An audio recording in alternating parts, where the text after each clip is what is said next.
Bonjour à toutes et à tous, bienvenue sur KTV, Kwezi FM, le 106.9 pour ce temps de parole, toujours en direct à la radio et à la télévision. Il est avec nous, Jean-François Colombet, préfet de Mayotte. Monsieur le préfet, bonjour. Bonjour, Patrick Millon. Merci d'avoir accepté notre invitation. On est inquiet, monsieur le préfet, quand on voit l'état de la délinquance. On a le sentiment, et je pense notamment à ces deux meurtres là qui ont eu lieu récemment sur notre département, on a le sentiment que la délinquance est en train de changer de braquet. On a le sentiment que l'on est en train de vivre des crimes de sang que l'on ne connaissait pas forcément avant, en tout cas auxquels on n'était pas habitué. Vous êtes conscient de ça ? Oui, on est parfaitement conscient, on prend la mesure d'abord que la délinquance globalement aujourd'hui n'évolue pas à la hausse, ça c'est un fait et objectif, parce qu'on a des chiffres qui l'établissent, oui. Mais par contre on a des actes beaucoup plus violents, on a des homicides, et Mayotte n'était pas habituée à connaître ce genre d'actes. Alors, on a une situation qui est quand même beaucoup plus favorable que celle qu'on peut trouver à La Réunion ou dans les Antilles. Les Antilles, quand j'étais dans les Antilles, c'était 50 homicides par an. À Mayotte, on est à 6, 8 un peu moins de 10, on va dire. Ça fluctue selon les années. Et cette situation, il faut la préserver. Il faut tout faire pour la conserver. Alors aujourd'hui, je pense que l'autorité judiciaire fait son travail. Elle rend des décisions qui sont lourdes, qui sont tout à fait indispensables naturellement pour dissuader les auteurs des actes. Les gendarmes et les policiers font leur travail. Ce qu'il faut probablement, c'est s'occuper de ces gamins qui sont sans emploi, sans formation et quelquefois sans parents. Le plus jeune avait 13 ans dans l'affaire de Sada. Donc vous voyez bien qu'on est là sur un sujet de société. Ouais. La première structure qui doit transmettre les valeurs, qui doit éduquer, c'est la famille. Bon. La famille, on peut admettre ici que quelquefois, pas toujours, mais quelquefois elle est en difficulté. Et quand elle est en difficulté, il faut qu'on soit capable de la soutenir. Qui on ? On, c'est tous les acteurs qui sont autour de la famille. On peut imaginer d'abord, moi je regarde le nombre d'adultes relais. C'est-à-dire des majeurs qui vont au contact des jeunes qu'on ne peut pas toucher, qui sont déscolarisés, qui sont sans emploi, sans formation, qui savent rien, qui n'ont même pas le minimum pour savoir où est la valeur humaine. Eh bien, il faut qu'on multiplie par 2 ou par 3 le nombre d'adultes relais. Voilà, ça c'est la responsabilité de l'État, je vais m'y employer. Des médiateurs de rue, quand nous avons des bandes qui s'affrontent d'un village à l'autre, quelquefois la médiation au contact le soir à minuit, pas à 4 heures de l'après-midi. Ça peut apporter quelque chose. Donc là aussi, il faut qu'on dégage des emplois sur des médiateurs de rue, qu'on les forme. Et puis il y a des gamins qui sont complètement livrés à eux-mêmes. Donc il faut tenter de les insérer. On peut ouvrir de très nombreux chantiers d'insertion. Ce qu'il faut, c'est qu'on trouve des gens capables de les encadrer et de les accueillir, et de les former. Regardez ce que fait le SMA. J'étais vendredi à l'anniversaire de la bataille de Bazeilles. Mais c'est extraordinaire. Vous avez des gamins qui arrivent au SMA, qui sont quelquefois à la lisière de la délinquance, en train de changer de vie, parce qu'ils vont basculer. Et puis, le SMA est là, il transfère les valeurs, il forme, et les gamins, ils ressortent, et dans 9 cas sur 10, ils ont un emploi. Mais est-ce que c'est pas le reflet, et je prends souvent cette expression, la réussite du SMA, c'est une véritable réussite, le SMA, on est tous d'accord là-dessus. Est-ce que c'est pas le reflet de l'échec de notre société ? Est-ce qu'il faut passer par un système militaire pour qu'on puisse effectivement avoir des gamins qui restent dans le droit chemin ? Mais ça, encore une fois, bien sûr qu'à Mayotte, on va se battre pour conserver la sérénité de la société mahoraise. Ouais. Bien sûr qu'on va se battre pour ne jamais connaître ce que connaissent les Antilles ou la Réunion. Ouais. Mais il n'empêche que là, on est dans un sujet de société. Ouais. C'est pas que Mayotte, c'est partout. Mais c'est évidemment pas que Mayotte. De partout, on a des familles qui sont en train de lâcher prise. De partout, parce que c'est compliqué d'éduquer un enfant aujourd'hui. Ça l'est plus aujourd'hui qu'avant ? Mais bien sûr que ça l'est plus qu'aujourd'hui qu'avant. Vous avez, pardonnez-moi, mais vous avez des diversifications numériques, vous avez des médias, vous avez des consoles, vous avez des machins, et puis vous apprenez à lire et à écrire quand vous avez fini de jouer, c'est-à-dire quand vous êtes ou trop tard ou c'est plus possible. Enfin, tout ça, c'est compliqué pour les parents. C'est pour ça qu'il faut soutenir les parents. C'est pour ça qu'on va créer des maisons de la famille dans les communes qui souhaitent les accueillir, pour que les parents aient au moins un repère, savoir comment on fait, savoir comment font les voisins, savoir avoir une référence pour éduquer son enfant. Justement, il y a certaines personnes qui disent un gamin qui a 15 ans ou moins de 15 ans qui est dans ce type de délinquance. Je pense notamment à cet enfant, pardon, mais pour moi c'est un enfant de 13 ans qui participe à cet homicide à Sada. On va pas revenir sur les circonstances. Il va devenir quoi, ce gamin? Est-ce qu'on peut mettre un enfant à 13 ans en prison? Est-ce qu'on peut le garder à Mayotte? Est-ce qu'il doit aller ailleurs? Qu'est-ce qu'il va devenir? Vous savez que moi je ne veux pas me prononcer sur l'affaire qui est désormais une affaire judiciaire, Bien sûr. Mais vous savez bien que il y a des dispositifs qui existent pour les délinquants mineurs et qu'évidemment le régime n'est pas le même que pour un gamin de 20 ans qui a commis un homicide. Il y a des dispositifs qui sont adaptés. Quand ils sont recensés, ils sont accompagnés. Le problème, c'est pas quand ils ont commis l'acte. Parce que là, on a tout un tas de services qui travaillent bien et qui encadrent les gamins, les jeunes, et qui tentent de les remettre sur la bonne voie. Le problème, c'est avant que l'acte soit commis. C'est là où il faut détecter ceux qui sont en souffrance, c'est là qu'il faut détecter ceux qui sont capables de basculer, et ça peut intervenir dans n'importe quelle famille. Il faut être très vigilant. Ouais, un sujet qui a divisé la semaine dernière, monsieur le préfet, des gens qui disaient... Est-ce que c'est la place de nos forces de l'ordre devant les établissements scolaires? Est-ce qu'aujourd'hui, vraiment, c'est leur place aujourd'hui à nos gendarmes? Alors, très franchement, c'est pas la place des gendarmes que d'être devant un établissement scolaire. Un gendarme, il est là pour aussi élucider les enquêtes, les affaires criminelles notamment, les cambriolages, les choses comme ça. Sauf qu'il faut quand même consacrer de l'énergie à être présent devant les établissements scolaires, parce que quand on n'est pas présent, quelquefois les choses dégénèrent trop vite.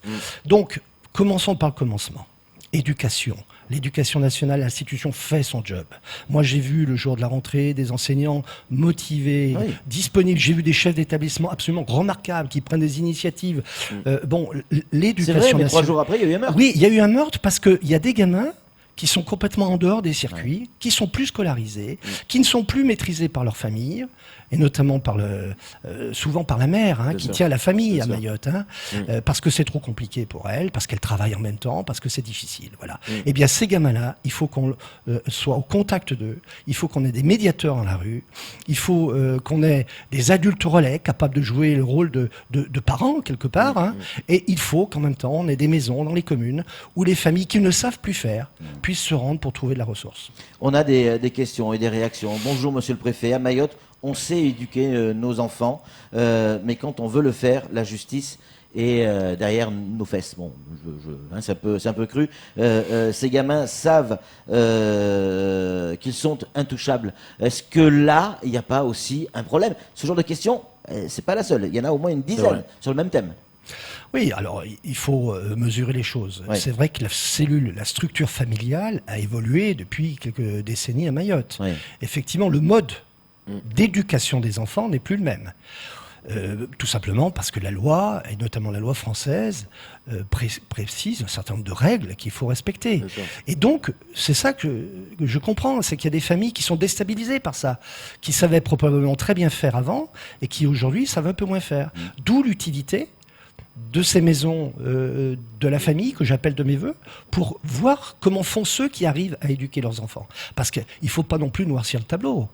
À Mayotte, il y a des familles, et il y en a de très très très nombreuses, heureusement, qui savent éduquer leurs enfants. Bien sûr. Et qui les éduquent bien. Attention, on parle de quelques cas sur l'île, il ne faut surtout pas généraliser. Ouais. Ici, ils les appellent les enfants de juges. Les enfants des juges. Ouais, tout à fait. Est-ce que la paire de claques à un gamin est condamnable par la justice? Alors moi, vous n'allez pas me demander au préfet qui représente l'État, le gouvernement et qui est dépositaire de la loi de l'intérêt général de commenter la loi. La loi, effectivement, elle interdit ce genre de choses. Et moi, je ne peux que vous dire que c'est dans cette direction qu'il faut aller. Sauf qu'il faut substituer ça avec quelque chose d'un peu plus performant. Est-ce que, des questions qui arrivent, les gens s'intéressent à votre présence en plateau ce matin. Est-ce que vous faites le lien entre la délinquance que l'on connaît aujourd'hui et l'immigration, ou pas? sur les espèces récentes, vous pouvez bien voir que non, il ne s'agit pas de cela. Il s'agit pas de cela. Moi, je vais pas distinguer un jeune Mahorais et un jeune immigrant qui arrive ici et qui s'installe dans les bangas. Ce que j'observe, c'est qu'il y a des jeunes gens, des jeunes filles, des jeunes garçons qui sont en très grande difficulté parce qu'ils n'ont plus personne autour d'eux. C'est ça. Et que nous devons, être présents. Si nous voulons changer les choses sur long terme. On va pas mettre un gendarme derrière chaque collégien ou derrière chaque lycéen. C'est pas possible, ça nous coûterait trop cher en impôts. Donc il faut faire autrement. Et faire autrement, c'est éduquer. Éduquer, éduquer, éduquer. Aussi éduquer les familles.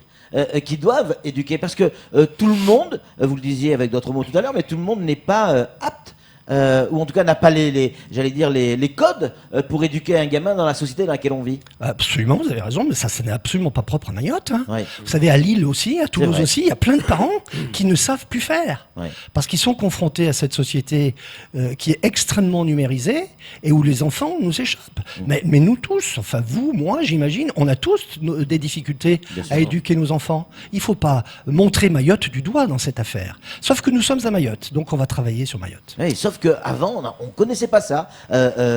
C'est quand même des éléments nouveaux pour notre département. Ok, ça existait à La Réunion, ça existe à La Réunion, en Guadeloupe, aux Caraïbes, dans d'autres départements en français, Toulouse, Lyon, pas de problème. Mais nous, c'est quelque chose de nouveau. Et donc forcément, on se dit, mais pourquoi ça nous touche? Il faut s'indigner de cela. Ouais. Vous avez raison de réagir comme ça. Il faut s'indigner du fait qu'un gamin puisse mettre fin à la vie d'un autre gamin. Ouais. Ça n'est pas acceptable. Sauf qu'après avoir fait le constat, il faut se rendre compte que c'est un problème de société et qu'au cœur de la société, il y a la famille et que la famille, quelquefois, elle est défaillante. Et là, on le paye cash. On le paye cash parce que c'est pas un cas par semaine. Mais comme vous dites, ce sont des cas qui émeuvent l'opinion. Et on doit agir. On doit détecter ces gamins avant qu'ils passent à l'acte. On doit les éduquer. On doit leur dire ce qu'est un homme. Voilà. Camar, une réaction. Alors, monsieur le préfet, oui, on a salué, pas mal de gens, en tout cas, ont commenté dans les réseaux sociaux. Aujourd'hui, on a un gain d'effectifs, en plus, par rapport à nos forces de l'ordre. On voit les contrôles qui se multiplient, mais est-ce que, finalement, l'immigration, on peut le dire qu'on est dans le bon commencement pour régler le problème? Écoutez, la ministre était là. Elle a annoncé un certain nombre de dispositifs. Je peux vous dire qu'aujourd'hui, ces dispositifs sont opérants, même si nous avons quelques problèmes avec un ou deux bateaux là qui sont en maintenance. On a eu un petit problème, un petit souci la semaine dernière. On a toujours des bateaux à la mer. Ils sont jamais au même endroit. On est en train de changer de stratégie pour pas rester au port de petites terres comme c'était le cas avant. Des moments on est au sud, des moments on est au nord, des moments on est à l'ouest. Enfin voilà, on fait tout ce qu'il faut pour dissuader évidemment les Kwassa d'arriver. On en interpelle pas mal, on reconduit énormément. J'ai bon espoir qu'à la fin de l'année, on aura reconduit 25 000 personnes. En reconduisant 25 000 personnes, je rappelle que c'est un gain incroyable par rapport aux années précédentes. Si en même temps on empêche les Kwassa et si on leur fait faire demi-tour, on finira peut-être, et c'est pas présomptueux de ma part, c'est juste un truc que j'ai en tête matin, midi et soir, on finira peut-être par inverser le solde. Voilà. Que risquent sans faire état d'un cas précis, mais un enfant âgé de 12, 13, 14 ans, qui fait quelque chose de très très grave. Évidemment, il n'est pas reconnu responsable responsable de ses actes par notre justice. C'est donc les parents. Que risquent les parents ? Écoutez, le dispositif législatif tel qu'il est aujourd'hui dans notre pays ne fait pas un lien direct entre la responsabilité des parents, en tout cas sur le plan pénal, et l'acte de l'enfant. Ouais. Après, ça reste totalement sous la souveraineté du juge. Ouais. C'est le juge qui est souverain, naturellement. C'est que les parents peuvent être condamnés, alors ? Pas des peines que vous imaginez. On sort un tout petit peu de la délinquance, un micro-poil, parce qu'il est déjà 52. On a reçu un document qui émane de l'archipel des Comores, notamment sur les pour les personnes qui veulent voyager et aller aux Comores. Ils doivent d'ores et déjà, maintenant en tout cas, se déplacer avec un carnet de vaccination. Est-ce que ça va changer certaines choses, notamment pour les ESI qu'on doit renvoyer là-bas? Est-ce que c'est pas le moyen, parce que la question est claire, hein, j'essaie de l'arrondir un peu, mais la question est claire dans le message. Est-ce que c'est pas le moyen pour les Comores d'imaginer un refoulement des ESI? Alors, si c'est le moyen pour les Comores d'empêcher la reconduite Oui. à la frontière des étrangers en situation irrégulière, ce sera extrêmement fâcheux et ce sera immédiatement dénoncé au plus haut niveau de l'État. Ouais. Moi, ce que je sais, et ce que vous venez de dire d'ailleurs, Patrick Millan, vous avez parlé de voyager. Oui. Les gens qui partent aux Comores sous la direction de l'État, après avoir été interpellés en situation irrégulière, ne voyagent pas. Ils sont reconduits. D'accord. Et donc, moi, je vais être extrêmement attentif à partir du 15 septembre, effectivement, pour voir ce que les Comoriens font de ce texte. Croyez bien que Paris est déjà informé. Ouais, j'imagine. Camar. Une inquiétude également, monsieur le préfet. On a vu la montée des eaux, hein, notamment ce qui s'est passé en Petite-Terre.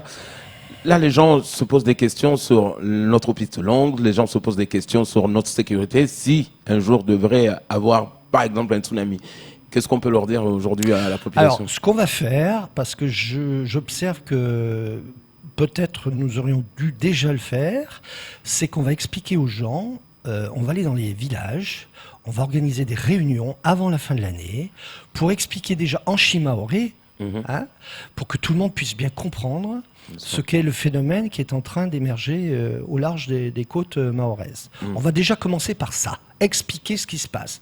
Parce qu'on a cru qu'effectivement, avec les médias traditionnels, on pourrait aller jusqu'à la population. C'est sûrement le cas, mais pas suffisamment. Bien sûr. Donc je pense qu'il faut qu'on aille dans les villages et qu'on explique ce qu'est le volcan. Ensuite, la montée des eaux. Évidemment, quand on voit ce qui s'est passé la semaine dernière, on peut être inquiet. On nous explique que l'île, la Petite-Terre, c'est notamment légèrement affaissée de quelques centimètres. Hein. Quand on a des grandes marées avec un phénomène météo défavorable, alors on a de l'eau sur l'espace, notamment sur la route. Voilà, c'est ça. De là à dire que la situation aujourd'hui est intenable, je ne crois pas. D'ailleurs, pour tout vous dire, samedi, j'ai déjeuné dans un restaurant de Petite-Terre qui est relativement exposé. Et d'après lui, ça faisait très très longtemps qu'il n'avait pas eu ça, mais il a eu bien pire encore il y a une quinzaine d'années, quoi. Donc, essayons de prendre un peu de recul sur l'événement. Préparons-nous sur le volcan. Préparons-nous, ça veut dire expliquons aux Mahorais ce qu'est ce phénomène et quel risque il peut entraîner. Et puis nous continuons à travailler pour protéger les gens. Dernière question, monsieur le préfet. Y a-t-il du gaz ou pas autour de Mayotte? On a vu ça sur la une de Flash Info en fin de semaine dernière. Y a du gaz ou pas? Alors, je suis pas informé. Je crois que du gaz, il y en a de partout à peu près sur la planète, et possiblement dans le canal du Mozambique. Mais très franchement, je serais incapable de vous donner une information digne de ce nom. En tout cas, merci d'être venu, Merci à monsieur vous. le préfet, sur notre plateau et d'avoir répondu à nos questions. On avait encore plein de questions d'auditeurs. Ça sera pour la prochaine fois, c'est promis. Allez, tout de suite, la suite de nos programmes.